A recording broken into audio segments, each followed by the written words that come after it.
All right, today I'm joined by historian Ben Doss, the man who finally pulled the thread that unraveled a half century of historical hearsay. Ben, welcome on High Plains Rambler, man. Hey, man, thanks for having me on. I really appreciate it. I'm excited to be here. So tell me about this photo. It's been in the archives for decades. At what moment did you kind of look at it and say, wait a minute, this ain't Jesse Evans? Well, the thing I've noticed is when you get deep into kid history and you start finding those intersecting timelines with Jesse Evans and whatnot, it would start to pop up. And I always notice that it's usually addressed as it's a possibility. No one has flat out said this is Jesse Evans, but it does get used frequently. And remember one of your questions was like, when was the first time I saw it? I went back, I got a lot of books and I have a lot of good books, like the right books. I couldn't find that photo. I was surprised. I went through like 15 books. It's not in Wow. either of Frederick Nolan's books. It's not in Robert Utley's books. It's not in any books by David G. Thomas, James B. Mills, John P. Wilson, Maurice G. Fulton. Like I couldn't find that photo. So then I started thinking, well, where did I first see it? And I think I first saw it in a documentary, which Mm. happens a lot. It'll just kind of pop up and float over the audio and the narrative, and you see it. A lot of those like Legends of America, Yep. those kind of websites, Wikipedia, they address that photo to Jesse. That's probably where I've seen the abundance of it. When I had noticed, I'm like, wow, I can't find in any of these books. Well, that tells me a lot because a few of those are early 80s, late 70s, 60s. It's kind of like, okay, so the real historians were like, I'm not going to give any credit or any weight to it. I'm just going to leave it out. But I've also come across the other one that I had sent you that, we can discuss later. Yeah. That one I've come across in a few books. The Jesse Evans book, actually, Lincoln County Badman. That's the photo they go with on the cover.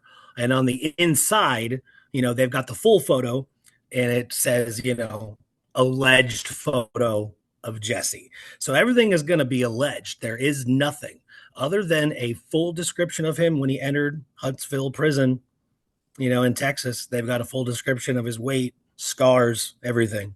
Um, but other than that, I went back and I couldn't find it. And then I realized that one of the first times that I had encountered that photo and that kicked off this whole thing, there's an article by the late historian Donald Klein, and it was in a periodical called Old West, spring 1986. I found a PDF download of it, of the whole article. And it was titled The Faces, the Places, the Facts, something like that. It's a basic attempt at debunking the photos of Billy that have already been presented up until that point, including the one that everyone likes to think is his mother, Catherine, which is absolutely not Catherine, right? So he covers those photos that have been released up until that point. And in the article, there's that photo of the alleged Jesse Evans that seen with the woman holding the pistol over his shoulder. And the caption of Donald Klein's article says, Susan C. Peters believed her husband, Swain, Oh. was once Billy the Kid. Okay. So right off the bat, the article is covering a lot of ground. There's about maybe 5 paragraphs that covers this particular photo. And according to Donald Klein, that Susan C. Peters believed that her husband Swain was Billy the Kid. And so I went from there. So I had a name. I got Susan C. Peters. I've got Anadarko, Oklahoma, and I've got Swain, right? Yeah. So I was like, that sounds weird, and went from there. And with the help of my always good pal James Townsend, we started going on a big deep dive. And honestly, at the crest of everything, you're thinking, man, this is going to be difficult. This is going to be a trek. It was surprisingly a little bit easy when we found out who Susan C. Peters was. She was actually a big deal in Oklahoma. So you do the research, you get in ancestry, find out who she is.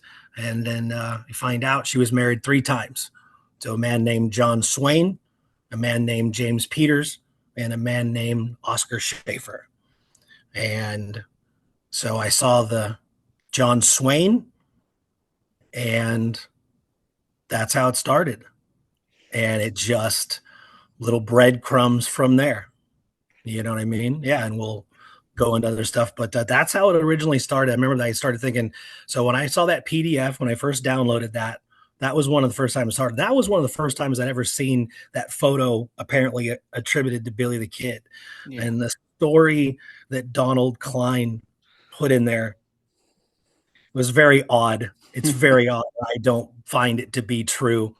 But he says that Susan C. Peters believed that her former husband, Swain, was Billy the Kid, based on the fact that when they were married and she was working for the Bureau of Indian Affairs in Anadarko, which she was, her husband, Swain, which he kept calling him Swain, which I'm like, how does he misidentify that?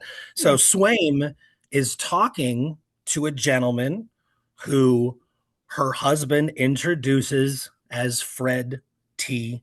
Waite, as in regulator Fred T. Waite, who did become, big in politics, law enforcement in Oklahoma after Lincoln County War. I even found a couple of newspaper articles that are listing the marshals of the territory, in that particular issue, and John Swain and Fred T. Waite's name right there together, right above each other. So I thought in my head that might be the better explanation as to why they knew each other. Right. They were so that was his story. That she, based on that meeting, goes, oh, my husband's Billy the Kid, even though he was a known deputy U.S. Marshal. Right. So, and then I should state, so as I start digging, and now I've got her name, I've got her marriage to John. In 1959, November 1959, the Daily Oklahoman printed an article by a journalist named Bill Burkhart, and it was titled "A Storybook Frontier Romance," and it was an article, a good article about the short-lived but great love story between Charlotte Susan Ryan and her first husband, Deputy U.S. Marshal John Swain. And in that article, there is a paragraph that says, we have one photo from Swain. First, we have one photo of Swain as a young man. His time before Indian Territory is a mystery. He supposedly worked at the XIT ranch in Texas as a young man. And then it states, we have one photo of Swain from that time. He is seated in a chair, a woman standing behind him, a .45 slung over his right shoulder, a gun that most likely belongs to John Swain. So Charlotte Susan Ryan, who was Susan Peters, later in time, she was still alive in 1959. She was the subject of that article.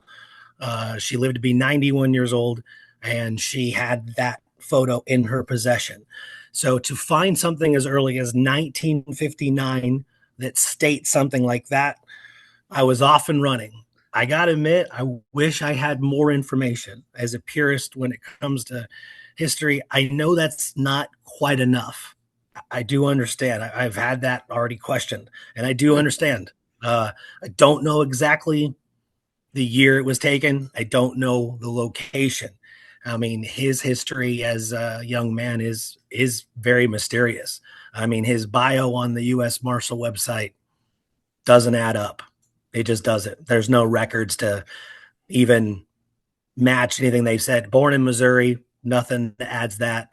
His headstone has a birth date on it, but no state given. Like, it's just, so he's got this mysterious past. But then when he becomes a marshal, he's all over the place. And then I started seeing more photos. I'm like, oh my God, like this is John Swain. This is John Swain. This is John Swain. And, it's not, to me, it wasn't one of those scenarios where you see a lot of these fake, well, not fake, but I mean, a real tintype that someone goes, hey, what do you guys think? Is this the kid? Right. And they have nothing to go off of. It's something they purchased for $5 and they just want people's opinions. I didn't see it as that situation. Yeah.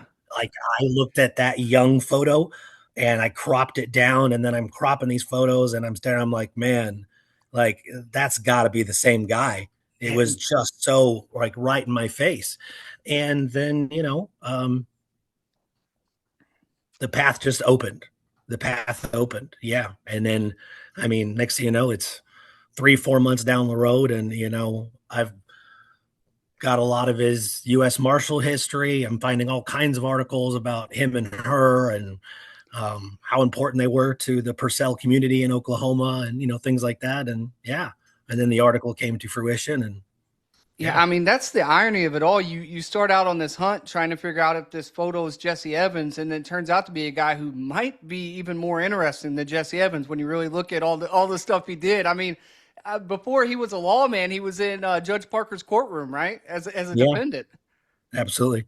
Yeah. So, I want to talk about that. So the Judge Parker incident. So not sure what Swain was doing up until this time. It's still a little shaky. There are also other John Swains. I found out a little more common. There's another John Swain in Indian Territory in this time frame who was a rancher who sold saddles and harnesses, and he had advertisements all the time. And man, I had to separate. I'm like, Right. nope, it's not. I learned it's not the same guy. He's married to a completely different woman. So once I started separating, getting that stuff down, and going on the path, the first real legit documentation that I can find about this John Swain. So in January 1887, he is in Jones and Carey's railroad camp in Berwyn, Indian Territory, which at the time was the end of the Santa Fe Railroad. He was boarding in a hotel about 50, 75 yards from the little tent, casino that he went into. He was gambling with a man named George Donahue. Donahue was known as like kind of a card shark. He was always in there playing, big gambler, hot temper. And so they get in some kind of verbal altercation, and then whatever happens there's just a quick flash and Swain shoots him dead. Okay. So Swain shoots Donahue. A few days later, he is arrested by U.S. Marshal James Pelly. Okay. And I have come across James Pelly's arrest notepad, like the dates and everything for his U.S. Marshal service. So it's got, real good information in there. So yeah, Swain shoots him. Pelly arrests him 2 days later, takes him to Fort Smith, goes before Judge Parker. He goes to trial in March of 1887, and there's a couple of witnesses on his behalf. They give some statements, and self-defense. It was pretty straightforward. There's even a statement that Swain told Donahue more than once, let it go, just let it go, and then he kept provoking him, and then their physical altercation. And so he gets acquitted, self-defense. Okay. Now this next part, the only source I have for this connection is the 1959 article. I have no other way at this time to really support it, but how he ends up a marshal after being put before Parker, who has no problem sending people to their death. Right. So he gets acquitted. And I thought that was interesting too, man. Of all the executions, how does this guy get that lucky? Yeah. But it did help that one of the gentlemen who left a statement was named Robert Colbert. And Robert Colbert was a member of the Chickasaw Police and knew Swain. And I think that might have helped. Okay, so the next part of the story goes is that Swain fell very ill after the trial. So he gets acquitted, I believe, and released in July. Just a few months later, he's released completely. Then he falls ill, and he stays in Fort Smith in a hotel for what I could find at least 2 or 3 weeks. And that Heck Thomas was coming by the hotel visiting him, somehow took a liking to him, I guess. U.S. Marshal James Pelly, who arrested Swain, was a member of Heck Thomas's posse. Hmm. So that made sense. And of course, Heck Thomas was big in the Indian Territory at the Right. time. So him being in Fort Smith, of course, makes sense. And apparently, recruits him to be a U.S. Marshal. Then there's a big gap. Nothing in 1888. In the National Archives, his official oath of office is February 20th, 1889, for the Fort Smith, Arkansas district for Judge Parker. And it's got Parker's name and everything on the oath. Wow. And I'm just like, wow. Wow. So if that's true, then that's one hell of a story. That I mean, is. to me, it's not something it's not braggart. It's not extravagant. It's not unbelievable. Right. You know what I mean? No, And I yeah. just couldn't find anything on that article, but I did find them in connection for posse raids and things like that together. But that's because they were big posses in Indian Territory. Right. Heck Thomas Yeah. was going around with, 14, 15 guys. So other than that, that's the story that I have to go on, that I included the article, that, well, it makes sense to me, but I don't know about the year gap. I'm Right. not sure what happened there and what was going on. But by 1889, after that happens, he's all over the place. He's Well, all over the place. I remember reading in your article, you mentioned that it seemed like he took up the badge after another, I want to say it was another deputy marshal had possibly gotten drunk, and it Yeah, was a crazy story because the deputy marshal had right. like fired into a house and the guy shot him, and then Wow. the rest of the guys came and Yeah. killed this guy. So what was the story there? Well, and that's interesting too, because I've noticed in a lot of this Frontier West law enforcement, a lot of these guys take office verbally, you know what I mean? And the oath happens later, like all the documentation. So yeah, Swain was actually involved in killing a man in the line of duty before he was even given his oath. So his oath for Fort Smith, February 20th, 10 days before that, Deputy John McAllister, possibly intoxicated. That's what the newspaper articles that I could find. But no one really knows. But he started walking down the street and firing into random homes in the middle of the night, and no one really knew what was going on, but they thought he was drunk. He fired into the home of a man named Charles Stein. Charles Stein exited, thinking that someone was trying to kill him, Right. and fired in the darkness and hit McAllister twice, killing him. Well, he fled, I think, about 75, 80 miles away from where his ranch was. And Swain, Deputy Matt Cook, and Deputy Jim Williams caught up with him just a few days later and surrounded the house he was in. And according to all the articles, he came out firing with a Winchester. So they all unloaded on him, Man. Yeah. And then 10 days later, he takes the oath of office. Yeah. Yeah. And then May 31st, 1889, so just a few more months later, he takes a second oath for the Paris, Texas district, which gave him a dual commission and gave him a lot of ground to cover. Yeah. Man. Yeah, and I know he had some pretty wild gunfights and stuff while he was wearing a badge, right? What were some of the stories that kind of stood out to you as you researched him and dove into his history? So I've noticed in a lot of things, like after 1889, and it was the same thing with Heck Thomas, especially. You'll see these reports. U.S. Marshal John Swain, Deputy U.S. Marshal John Swain, arrived in Ardmore this morning with 14 prisoners. Just like Bass Reeves. Bass Right, Reeves, same thing, yeah. And here's the thing about Swain. So like 14 prisoners, 3 of them dead. And he would handcuff the live ones to the dead ones. That's wild. And because and there's reports of Purcell residents that owned, there's a guy, Marvin Remington, who owned a store. And there's a thing that I had found, an article that Remington had given a firsthand account of Swain showing up to his store in the middle of the night one time, and had all his posse, about 5 or 6 guys, and then they've got guys chained to each other on the back of the wagon, just like trying to keep up, and then he's got, dead guys in the wagon, and there's at least 12, and he tells Marvin Remington, he's just like, I just need some water for the horses, Marvin. He goes, it's the only way, I could bring them all in, you know. Right. So he's got a lot of big arrests. His big one, I think one of the biggest ones is Cornelius Walker. So this is still 1889. It's just a few months after it's in the summer. I think it's July.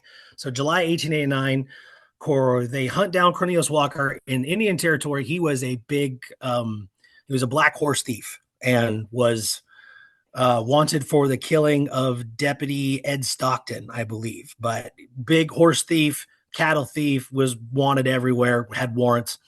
And they had tracked him down to a ranch house that was owned by, I believe, his cousins, the Franklin brothers.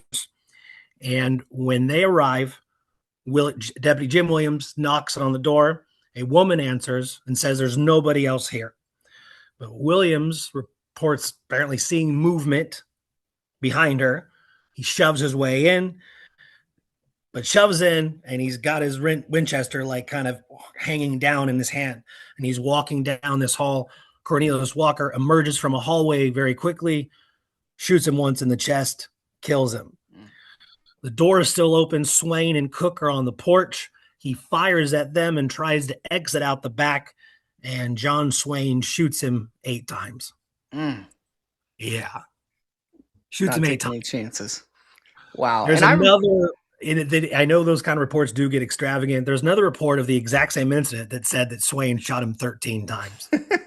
He reloaded the Winchester. I think I'll go with 8, maybe. That's even a little too extravagant. But so the Cornelius Walker, I think that was a big one. I mean, he's in the office a couple of months and he's already killed a couple people. Man. You know, and in total, in about the 7-8 years he's in office, you know, he kills at least 10 men.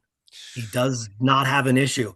He was also, he was fearless, had no issues going into the deepest parts of Indian Territory. And it's not like it's different than New Mexico or Texas of the time, but I mean, it was the big ground because of the no jurisdictions, you know. So you had basically, what was it, Oklahoma, Arkansas, a little bit of Iowa, yep. You know, and Oklahoma doesn't become statehood, I think, until like 1906, 1907. So that's a lot of ground. And you got whiskey peddlers, murderers, rapists, you know. Mm-hmm. So there are also more than one, I'd say at least 3 reports, which is contrasting to him just opening fire. You know, they fired at me, they get killed, I understand. But contrast to him having no problem to killing people, the outlaws he was hunting that he had warrants for. He also has a couple reports of guys resisting arrest, and he shot him in the leg and still brought him in. Yeah, like there was one report, John Saunders, brought in at Fort Smith by Deputy U.S. Marshal John Swain and Matt Cook. And it says, John Saunders, severely wounded in the leg, a result of resisting arrest. That's really what it says. And there's a few other reports of the same thing, where someone in that moment caused an issue, tried to get away, and he went that route instead. Yeah. So, you know, very interesting. But his arrest record was nuts. There's a lot of them. I remember a few from the research. There was Tom Ilk, wanted for murder. John Dunaway, wanted for murder. Manuel Patterson, wife killer, whiskey peddler, horse thief. He was a busy guy. Yeah, he was a busy guy.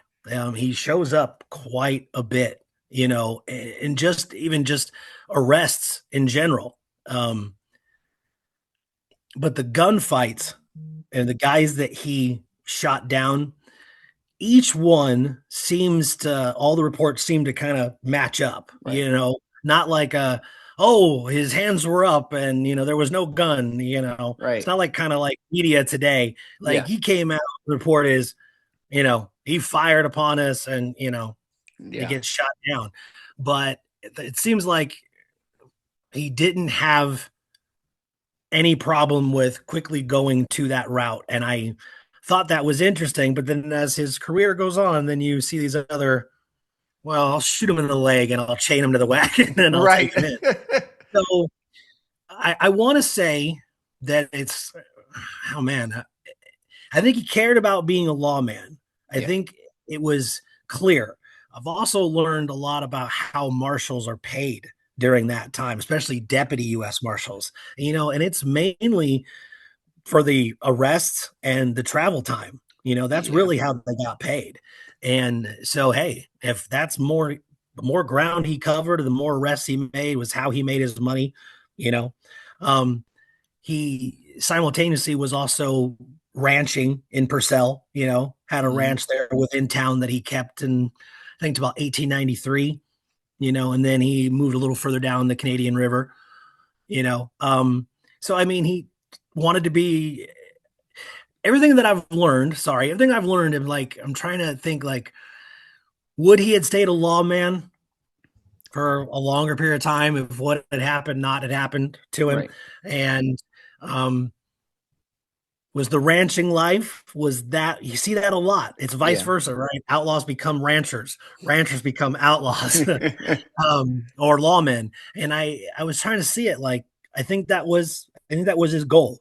I Right. think there's a couple of newspaper reports too that right in that last year, 1894, 1895, that last year of his life, there's a couple of reports that stated that, he was reportedly stated that he was looking forward to just relaxing Right. and stopping the hunting, stopping the It, law work, and he just kind of wanted to get away from that and live a life, and yeah. That's a tough and life maybe, out on the trail, man. yeah, and maybe have children, maybe that was the possibility as well. But never really know. Well, tell me about this gold watch because I know he found a gold watch during the middle of a gunfight, and it seemed like that kind of led to him finding the love of the life. How'd this guy find love in the middle of a crime scene? So in September of 1890, the Bill Hutchins gang killed Will Carey from the Carey Brothers store in Fred, Indian Territory. A few months later, they reappear at the Hagee Trading Store in Alex, Indian Territory. They take ammunition, they take clothes, they take food, and Bill Hutchins himself rifles the pockets of store clerk Tom McGahey, and in his pockets is a lady's watch and chain. He takes it. All right. Tom McGahey sends in to the Paris, Texas office for the U.S. Marshals and says what happens. And then Swain and a posse of about 14 guys, 15 guys, they hunt down the Bill Hutchins gang, and a gunfight that lasts near 24 hours according to the papers, because nighttime fell in. Right. Swain and his posse dug in and tried to find cover and just relax, and then kind of like Young Guns, right? The night Right. falls, the shooting relaxes, it starts again at like 3 a.m. Yeah. And then what happens is at some point Hudgens got visible and Swain shot him in the bowels, Mm. and Hutchins surrendered. The rest of the gang surrendered. Hutchins died. And when he goes through Hutchins' pockets, he finds the lady's gold watch and chain. And with a little bit of asking, he finds out that the watch belonged to 17-year-old Charlotte Susan Ryan. She was a 17-year-old school teacher who lived in Alex, and her father was a known rancher, Thomas Granville Ryan. And a couple days prior, her watch chain had fell off when she was riding her horse, and it broke. And Tom McGahey fixed watches at his store. That's why he had it. He was going to fix it for her. So for whatever reason, Swain decides he's going to deliver the watch and chain back in person. And he does that on a snowy February night after everything's done. The gang's all been brought into Ardmore. He goes to deliver the watch, and it's love at first sight. And then he starts making, more appearances, Right. and starts to do things more with their family, and that tradition of him courting her, right? Right. So he shows up and he meets the father, and then when winter settles and spring comes in, they marry April 17th, 1891 in Alex. And that's how he marries Charlotte Susan Ryan. And then did he kind of settle down after that? Like I remember reading, it seemed like he'd kind of, shifted to the ranch life, or did he stay in law enforcement a little while longer? He actually, yeah, he starts. They build a separate ranch, and so Mhm. it's about 1893. They move out of the Purcell area, just about maybe 15 miles towards up the Canadian River, and he had been building. There's like newspaper reports of him. John Swain is building his new home Oh 15 wow. miles. So yeah, he was a big deal there. People knew who he was.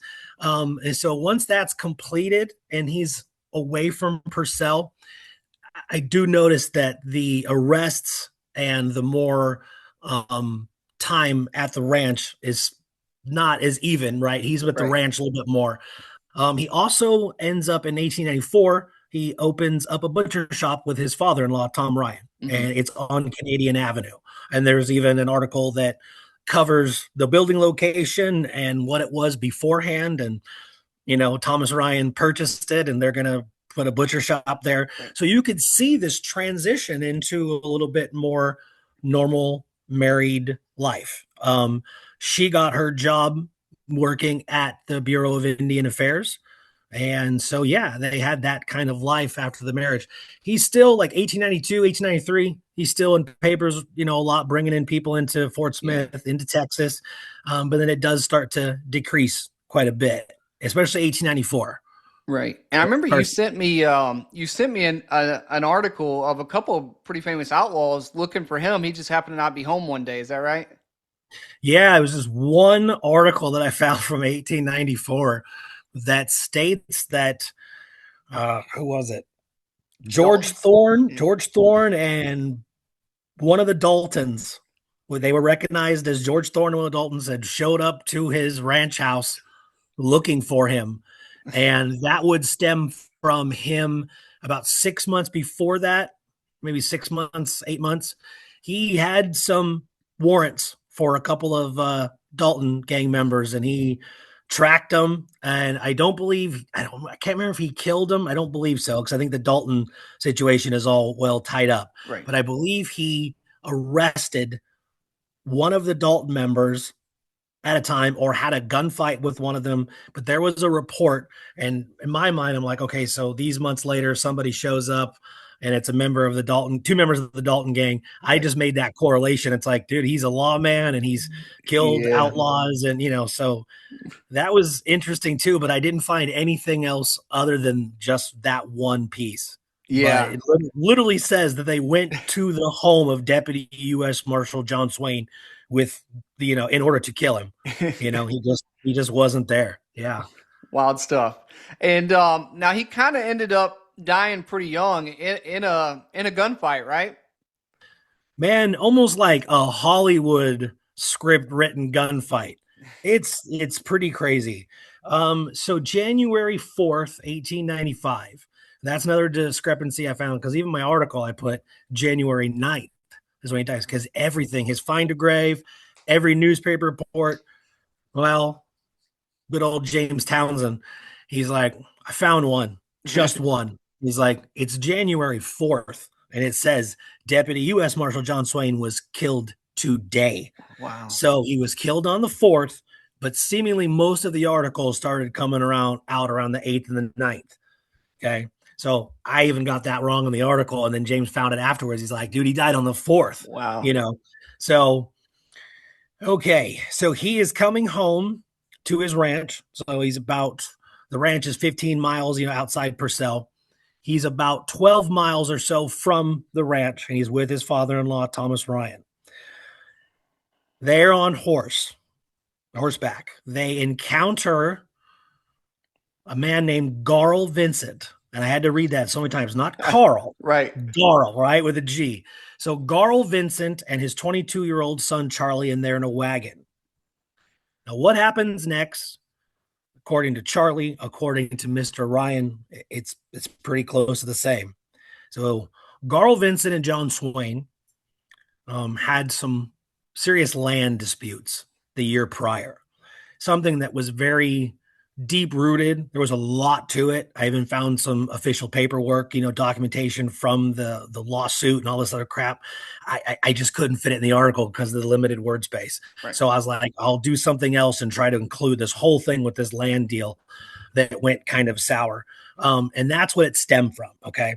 But some time had gone past, but there was another report of them already having a verbal argument in town, a Okay. few months before this. But that's apparently what it had to deal with. And they just randomly come across them. And so according to the statements, John Swain starts antagonizing Garl Vincent, tells Garl Vincent, I believe I'm paraphrasing, but I believe it was, Right. you might as well file the sights down on your rifle because you don't need them because you're a coward Right. because you're cowardly, right? And Garl Vincent, even at that, tells Swain he doesn't want any trouble and just move on. According to Charlie Vincent, John Swain was not letting that happen. He was not letting them get by. So he continues the verbal tirade, and Garl Vincent quickly pulls a Winchester from the hip, shoots off a shot, hits Swain kind of, it said right side, knocks him off his horse. Thomas Ryan and his horse kind of get spooked and kind of, they're still in the area, but they kind of take off. And okay, so this is where it gets just like, what? Are you kidding me? So Garl Vincent, his Winchester, he's got a shell that he just fired, is caught and he can't get it out. So he's sitting there to, slap the cartridge out and he can't do it. Swain's on his hands and knees and he's crawling and he's bleeding, a lot. So both Thomas Ryan, Charlie Vincent say that Garl Vincent then hops off the wagon holding the Winchester like a club, like a bat, Mm-hmm. and I've pictured this in my head so many times. He runs at Swain, swings wildly, misses. I looked at it. I started picturing a guy who overcorrects in a golf swing or a baseball swing and his body turns over at the hip. Right. And that's what I thought because Swain's on his hands and knees. Yeah. So he swings, I'm guessing, misses. And in that split second, Swain's on his hands and knees, pulls his revolver, places it right to Garl Vincent's chest right here, blows his heart out. Damn. And then Swain instantly fires at 22-year-old Charlie Vincent, who's in the wagon. First shot misses. Charlie returns fire with the Winchester. Hits Swain right in the chest. Killed him instantly. Yep. Wow. That's how he insane. Like died. 34 years old, right? 34 years old. Wow. According to, if we're going by the birth date that they say, which would be 1860, yeah. He was 34 years old. Just shy of his next birthday, yeah. So pretty crazy story. And it also turns out, though, that Garl Vincent was well known. Like he worked in the county commissioner's office for a while in Alex, had a ranch. People liked him.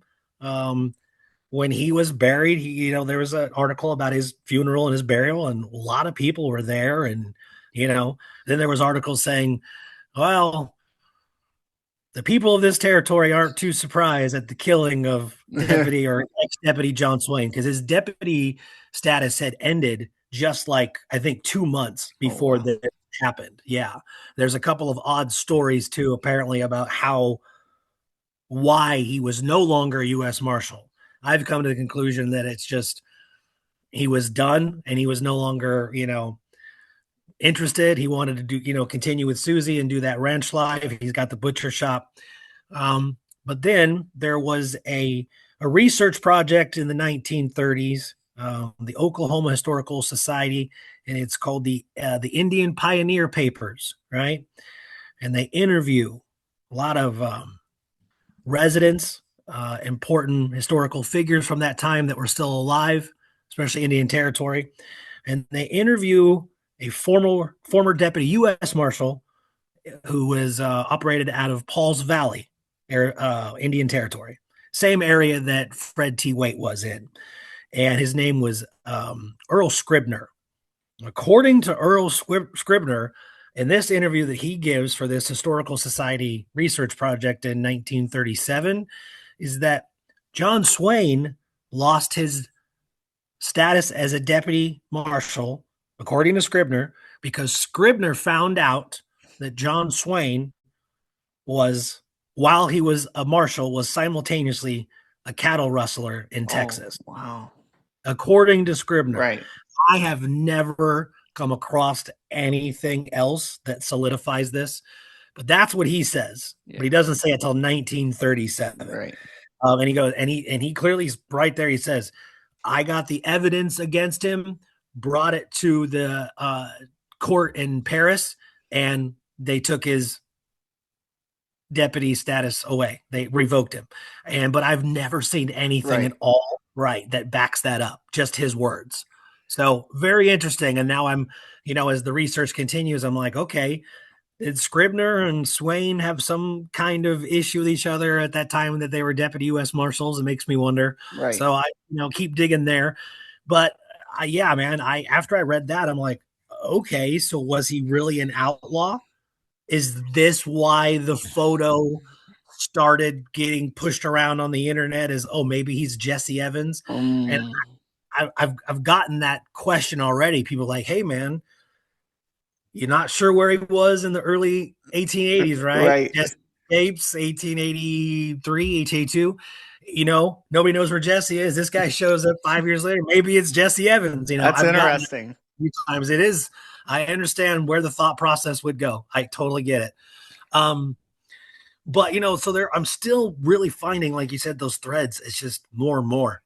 I am shocked by how much I have found on him. What I mean? How come there's not more? Like I tried to look him up on YouTube and everything, and there's nothing that comes up for John Swain. Why is he not more well known with the crazy ending and all the arrests and the kills and all that stuff? It's a good question. And when the research first started, other than legit newspaper articles from that time, there is limited stuff on him. It's just about his Marshal career. Yeah. Finding out how he died and that kind of stuff, that's all over the U.S. Marshal bio page and stuff. But other than that bio page, there's another small kind of, a couple of paragraphs on his life on the Oklahoma Law Enforcement Memorial page. But other than that, it's all about dissecting those newspaper articles. And here's one particular detail.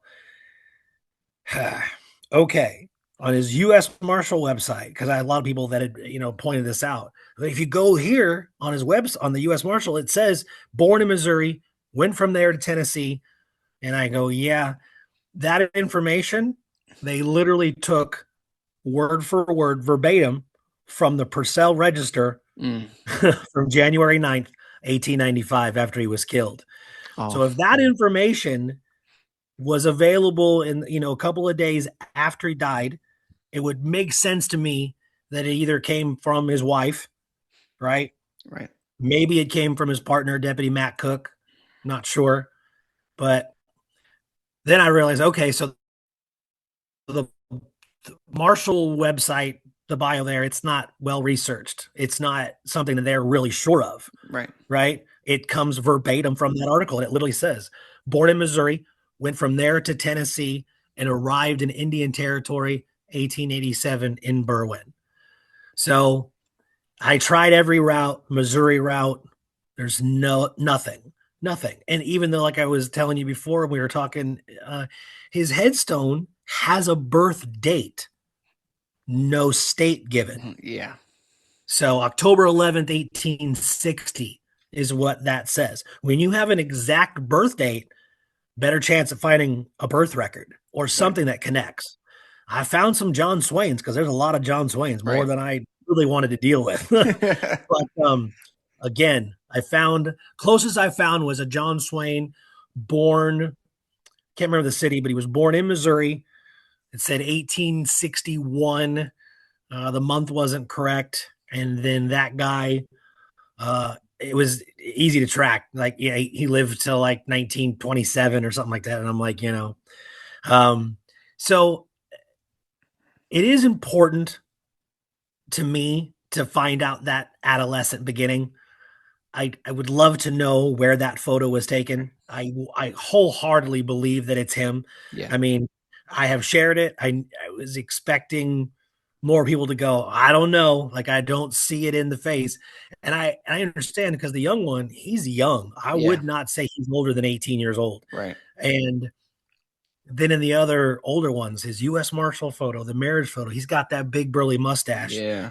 and it kind of throws it off. And I kind of wish he didn't have that mustache in the older photos, because I'm like, dude, it's gonna look exactly the same. Yeah. That's what I think. But if you really look carefully, he's got that progression on his bottom lip. He's got a Yeah. big bottom lip, and you can see it under that mustache, But the hair, the ear The angles, hairline. Yep. The ears. yeah, Yep.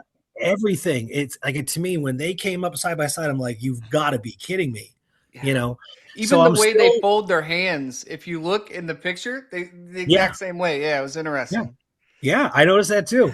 And yeah, every photo I came across, there's at least 5 good ones of him, no more than that, that I have found, but 5 good ones of him in the U.S. Marshal time frame, and he's got that mustache in every Yeah. single one. So he looks like he kind of, in that young photo, something that, since I've just examined it so much, he kind of has, and something that my pal Mel Hubner pointed out. Mel was talking to me the other day and messaging, and she goes, Doss, look at his mouth on the young photo. Mhm. So I bring it up on my phone, right? And I look it up, and she goes, zoom in on the mouth. She goes, he's got a wonky mouth. And I hadn't noticed that before. And you look at his mouth, Mm. he's got a distinctive thing with his bottom and top lip that, even though he's not really quite smiling, Mhm. they're slightly off at an angle, Yeah. and it's so clear in that young photo, but I can't make that out with the mustache in the older ones. Right. And she pointed that out, and I was like, I hadn't even, yeah, his mouth's kind of wonky. It's crooked Yeah. in a way. Might be why But he grew out the mustache. that's the first thing I thought of. Maybe he earned a scar above his lip or something later on, Yeah. and he wanted to do that. I'm not sure. Yeah. But I want to find out that early information. I want to find out if he was in Texas, the XIT Ranch. It says XIT Ranch 8 as a young man. Well, the XIT Ranch is a big ranch with a lot of history. It's a big Texas ranch, very important to their ranching history. So the history on it is really easy to research and come by. Wasn't created until 1885. It doesn't mean he couldn't have been there the couple of years before Indian Territory, right? So we went that route too. Founded John Swain in 1885.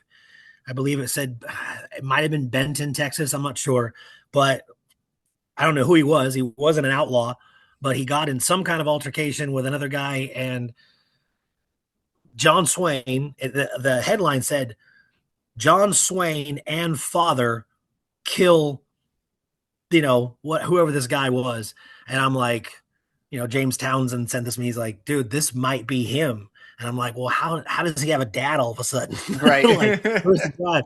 He's like, yeah, okay, I'll keep working on it. About 24 hours later, he messaged me back, like the next morning, like 4 a.m. or something. He was like, it's not him. Yeah. And I'm like, I got the message. Are you sure? And he's like, yeah. He goes, I can follow him and trace him to his death. He goes, it's not him. And I was like, damn. So it's tough, but it's fun too. I want to find out more.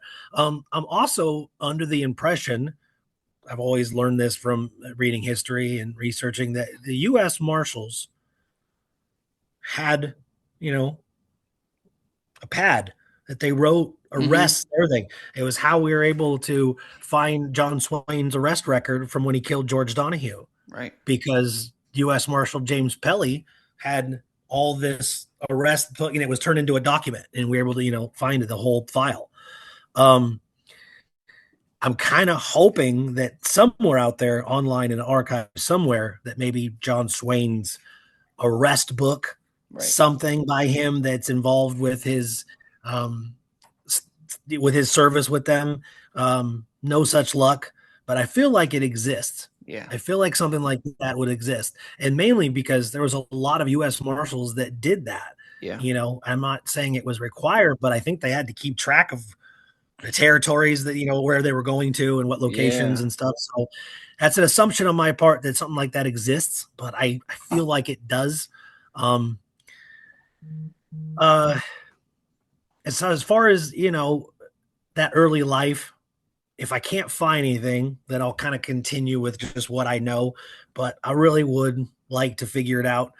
I'm also gonna go with good chance that John Swain just might be his alias too. Yeah, that's what I was gonna ask. Very possible. Yeah, I didn't really want to, because I'm like, man, all these things, all these Swain. Other than them misspelling Swain, they'll spell Yeah. it with a Y occasionally. Other than that, they're talking about the same guy. Yeah. But Well, I'm yeah, interested to see where it goes and how much more you uncover about him because he's an interesting fellow, man. But absolutely. even his wife ended up living a pretty interesting life after his death, correct? And had a statue built for him and all kinds of stuff, right? Absolutely. So the statue, yeah, she had a 6 foot marble Italian marble statue with the likeness of Deputy John Swain. She donated it to the Oklahoma Historical Society. It was there, I believe, after 1960.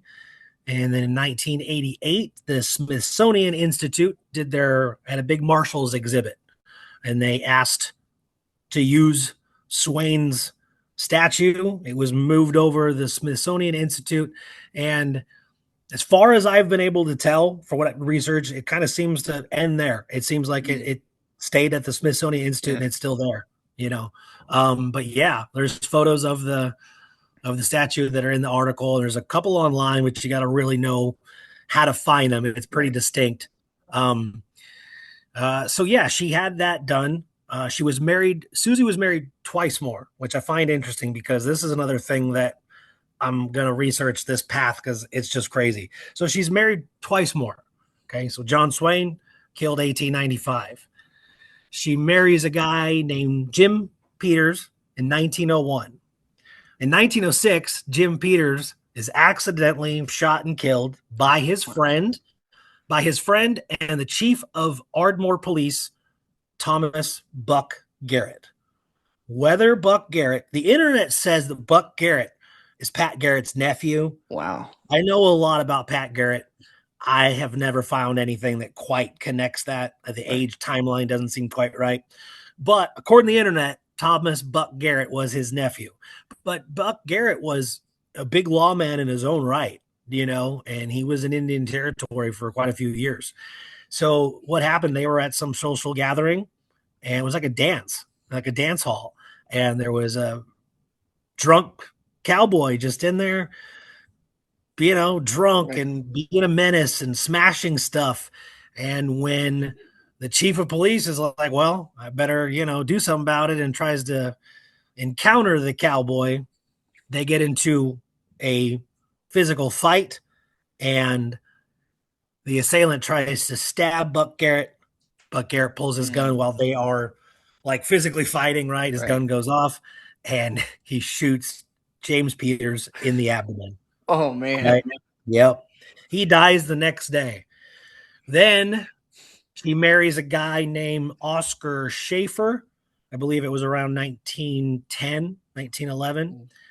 Oscar Schaefer is killed in a robbery in 1918. Nobody else is marrying this lady, man. No. After that, that's it for her too. Yeah. So man, when I read all that stuff, I was like, you got to be kidding. So she doesn't marry again after Oscar Schaefer. And he was killed in Oklahoma City. So after that, she gets a job working as a field matron to the Bureau of Indian Affairs, and she begins working with the Kiowa tribe out of Caddo County. And she literally does this for like the rest of her life. Wow. She was highly influential in an artist group that was first called the Kiowa Five, were five specific Native American Kiowa artists that did this Native American artist style that was in the Kiowa tribe and their culture, and so it just distinctively described their culture of what they dealt with. And there were these five artists that she saw something in. She was very influential with getting art supplies and art classes at the St. Patrick's Mission School, which was in Anadarko. She helped with that. So she got the Kiowa Five started, and then they added another Kiowa artist later. It became the Kiowa Six. So there was also a big, how do I say it? Another native tribe of big in that time in Oklahoma, Potawatomi. The Potawatomi tribe, it was an artist named Woody Crumbo, and he was a Potawatomi Indian, great artist. She, in 1932, 33, she buys over 20 of his paintings for the San Francisco Museum of Modern Art, and essentially his career takes off from that. Wow. Right? In 1954, she is, with a full ceremony, she is inducted into the Kiowa tribe. And posthumously, after her death, she died in 1965 at the age of 91. She was posthumously inducted into the Oklahoma Women's Hall of Fame in 1988. Wow. Yeah. That's a pretty fascinating story for that lady, man. Yeah. Susan C. Peters, really easy to separate her from that, like the John Swain research, because she comes up everywhere. Yeah. Everywhere. Wow. I mean, other than the name changes, right? The Susan C. Peters, but I never found anything that says that she switched to Schaefer after she married Oscar Schaefer. Right. Everything in that time frame still says Susan C. Peters. She didn't have time. They were getting shot as fast as you can marry them. She's like, you're gonna die. I'm not taking your name. But yeah, she did a lot of great things for the tribes of Oklahoma. Yeah, she was a big deal. But anybody who starts to research her, the photos of her come up pretty abundant. There's quite a few. There's a Susie C. Peters photography collection in the Oklahoma Historical Society, which is one of the main places I found a couple of those photos of her and John. But there's a lot of photos of her with the tribes. She attended their dance that they held every year. It was called the intertribal compound, something like that, man. It was like this big dance. They did it for 30 something years. Wow. And she was involved in helping organize it and everything else. And so, yeah, I could totally see why they brought her into the tribe. Like, she has a native, she has a Kiowa name too. Wow.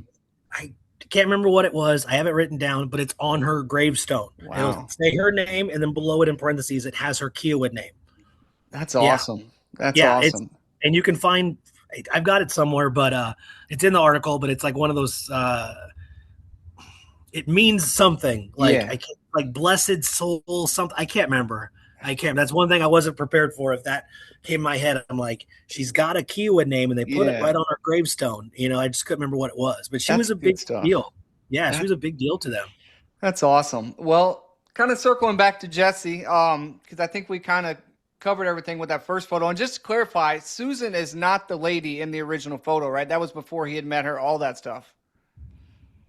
In my professional historical opinion, yes, because tintypes and ferrotypes, even though a lot of people go like, well, they all look the same, from those eras, but they do start to progress and get better. Yeah. And the texture of that photo, and according to the archives in New Mexico, it was, I think it says taken in 1878, but I was trying to put a little bit more of a gap. In the article, I think I went in that post too. I think I put 1875, between 75 and 78. That was where I was going to guesstimate that photo was taken. Well, Susie Ryan was born in 1873. Okay. Yeah. Okay. So she marries him at 17 years old. Right. Okay. Now you look at that young Swain in that photo, his face compared to him 15 years later at 31, 32, right before he dies in those Right. photos, I'm like, there's no way he progressed, obviously. So there, yeah, That it's clip. no way it's Susie. Who it is, man, it's it's another mystery that I'm gonna have to, you know, Right. um, crack and travel down that path. I would like to have some kind of writing or something on the back of the photo, but no such luck on the back, which Right. is again unfortunate because it's such a plague with Yeah. those all those photos of that time. All these, man, it sure looks like somebody, and I understand the enjoyment of playing that game. Right. Put the side by side comparisons. Look at those ears. Look at those. But when you're not dealing with any legit provenance, it Right. is tough. And like I said, other than the paragraph from that 1959 article, but that is a very early It is. source Yeah. to cite that photo is John Swain. And then the subject of his article is his widow, Right. So I'm kind of like, Yeah. yeah, I believe it's him, but I sure would like to know who that Yeah. woman is. And I can also tell you this, something that good old James came across because he found it in a much different source, a much different website than I would have thought.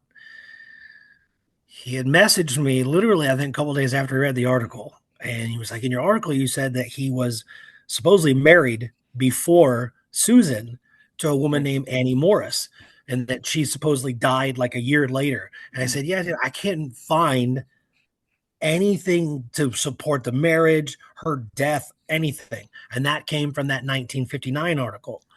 Well, digging into a different newspaper website for archives and a Texas archive website, James found literally Deputy Marshal, U.S. Marshal John Swain to marry Anna Morris, Wow. not Annie Morris. Right. So that kind of threw me off, like, oh, okay. So I was searching for Annie Morris, but even with the Morris, I thought I would find some kind of correlation Right. article. And I was going Oklahoma, Arkansas. I didn't think about Texas. But then again, James goes, well, that's because the timeline's off. So even parts of the article, that's the thing about research. There's mistakes get made. I'm like, man, this timeline's off. So he actually married Anna Morris after he was a U.S. Marshal. He married her Yeah. in like 1889.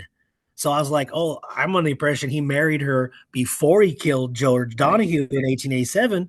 No, it was after. And then she literally does die apparently within a year.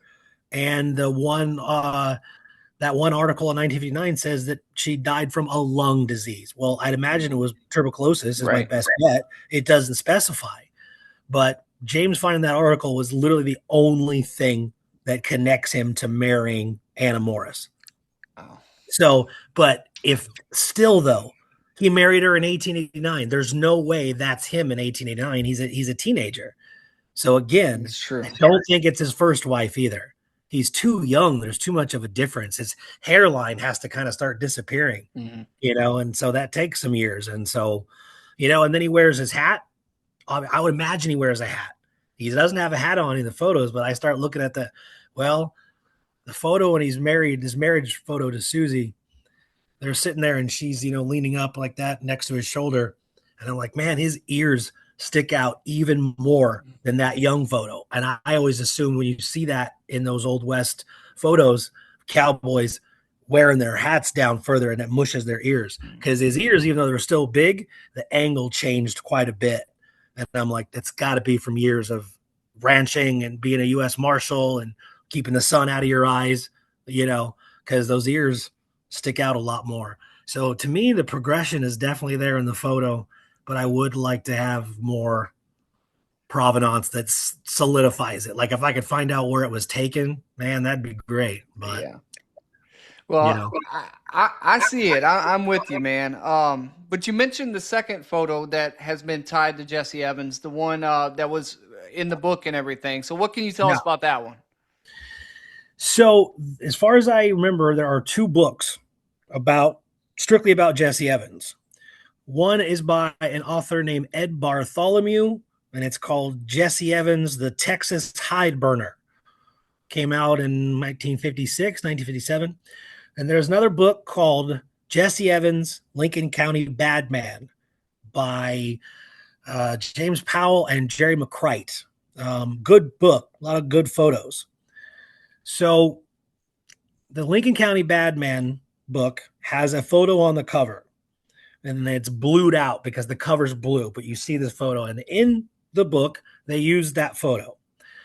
Now, Jesse is sentenced to 20 years in Huntsville, right? And he goes in December 1880. Yes, December 1880. He is part of a work detail for the Rusk headquarters that is just north from the Huntsville prison. So it's like it's an add-on, and it was called the Rusk detail. The detail started in 1876, completed in 1883. Okay. Jesse was on that detail in 1882 when he went over the wall. Okay. And then, of course, we know, other than just the hearsay stories, no one knows at that point, right? There's literally one newspaper article that all historians have been able to track down that states he escaped. In the book, The Lincoln County Badman, again, they say, here's the photo, alleged photo, Jesse Evans seated on the left.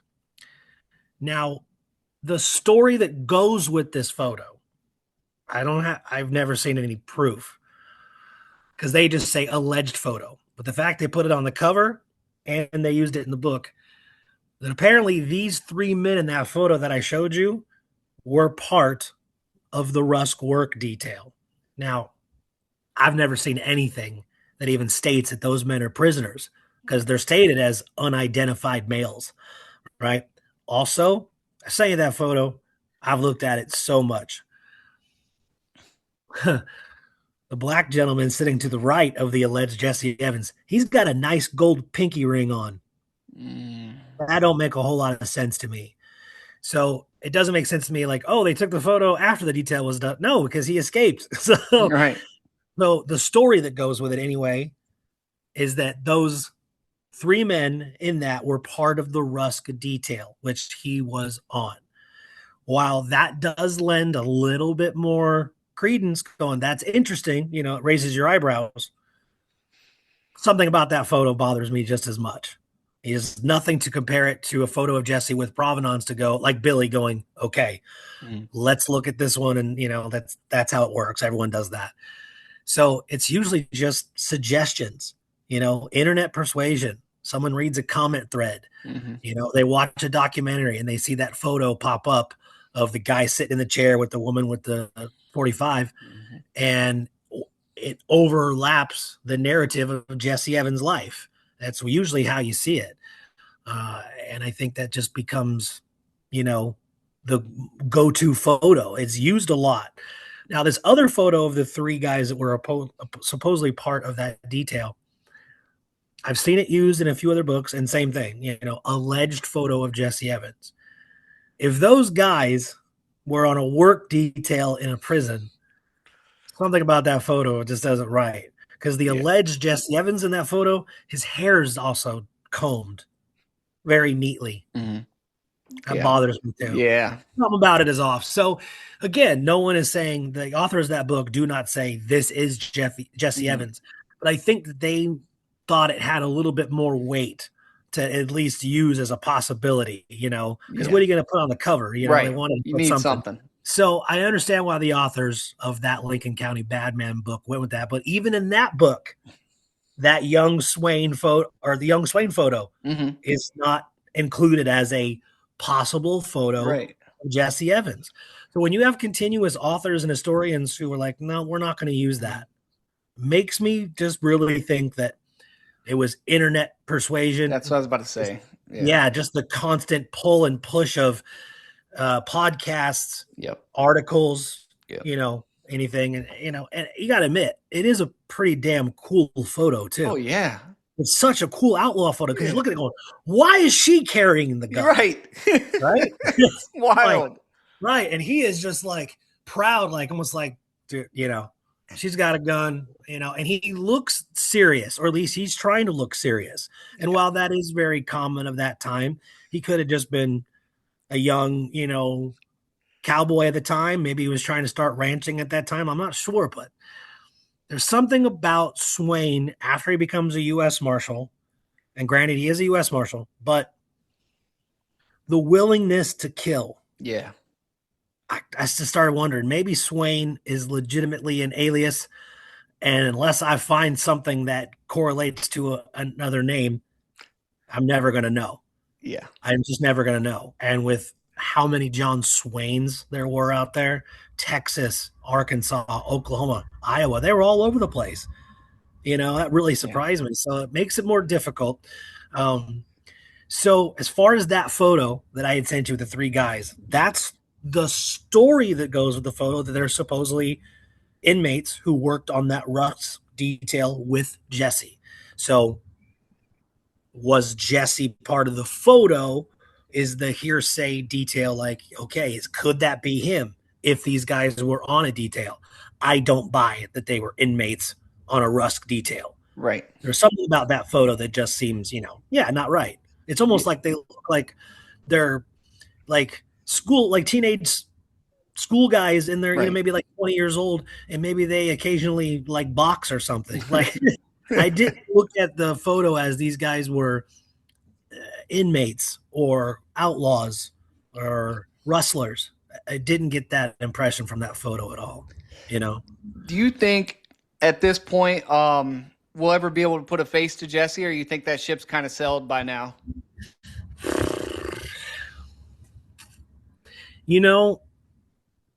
I would love to be optimistic with that, but I think it's the same category as Billy photos. Every once in a while, you see someone that'll just pop up and like, check out this photo of Right. Jesse Evans, not like, hey, I think this is, well, we have no idea. We just have the description. Like when he enters Huntsville prison, there's a great, his height, his weight, his scars, the scars above and below his elbow when he was shot during that, him and Tom Hill were shot by a sheep rancher in 1878, just a few months after Tunstall's murder. Mm-hmm. And Jesse got shot in the elbow and was like bleeding profusely and thought he would never use his arm again. Right. So the fact that they've got those description of his scars on his elbows, I'm like, are you kidding me? And then another scar on his thigh.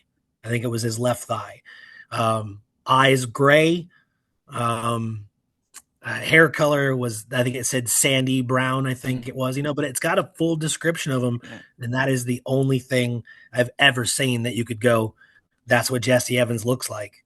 But you think about that, he could look like so many people from that time. Right. I think the answer all comes down to what happened to Jesse post escape.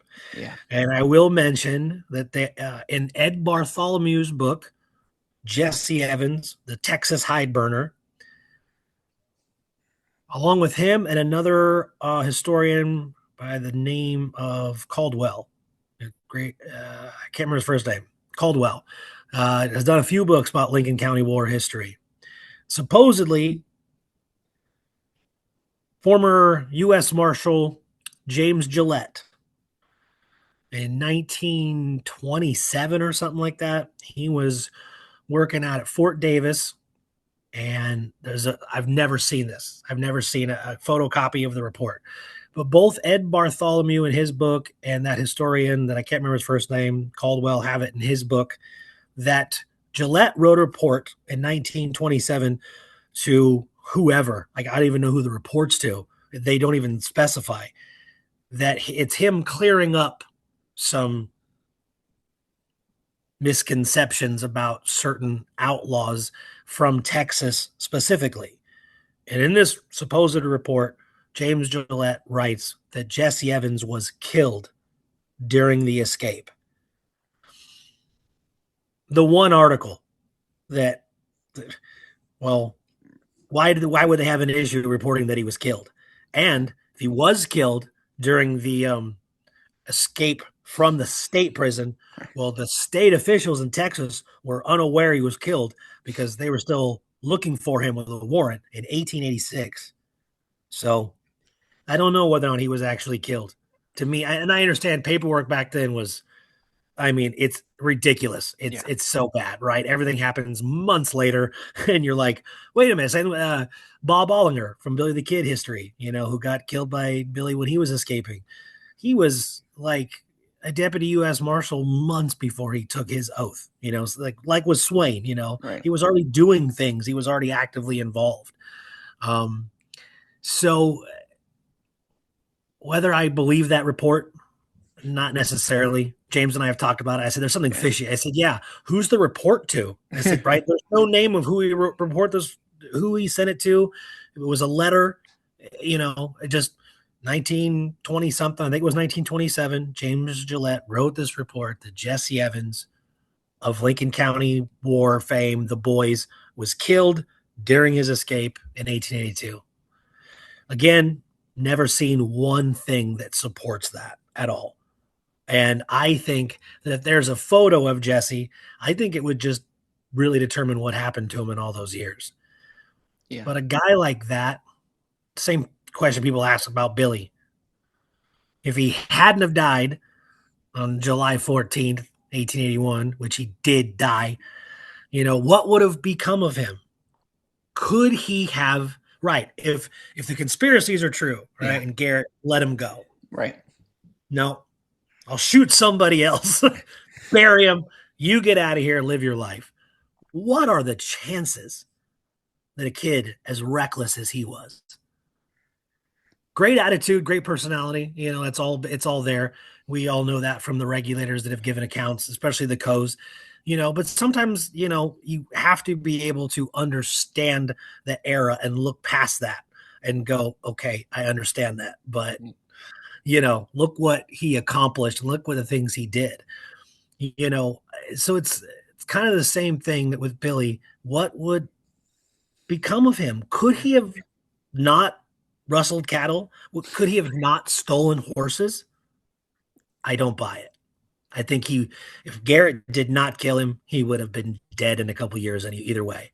And I think if something like that had actually happened, right? He wised up, leaves the New Mexico territory, goes to Old Mexico. Let's say he gets killed in Old Mexico. We know even less about him then. You know how many people died in Old Mexico that are just buried out in the middle of nowhere, just because that's the kind of land it was. The records get so flimsy and shaky around that time for people that go over it, Americans, Anglos that go over the border and work, see Evans legitimately not be a criminal? Could he had not, continuously popped up? But then you have the plague of, there's lots of reports.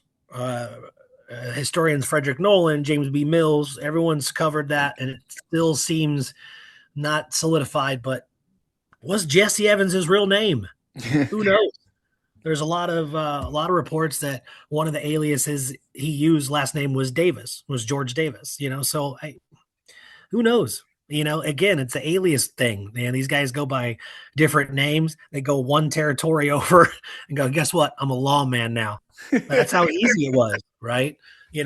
So uncovering photos, I think possibilities, is all about finding more history. But that's why I feel like, that's why I've always believed it anyway. But I mean, if Billy hadn't have died, he would have continued. He would have popped back up. Same thing for Jesse. That being said, maybe it is possible that he was killed during the escape or shortly after and just buried in the middle of nowhere, and no one ever knew.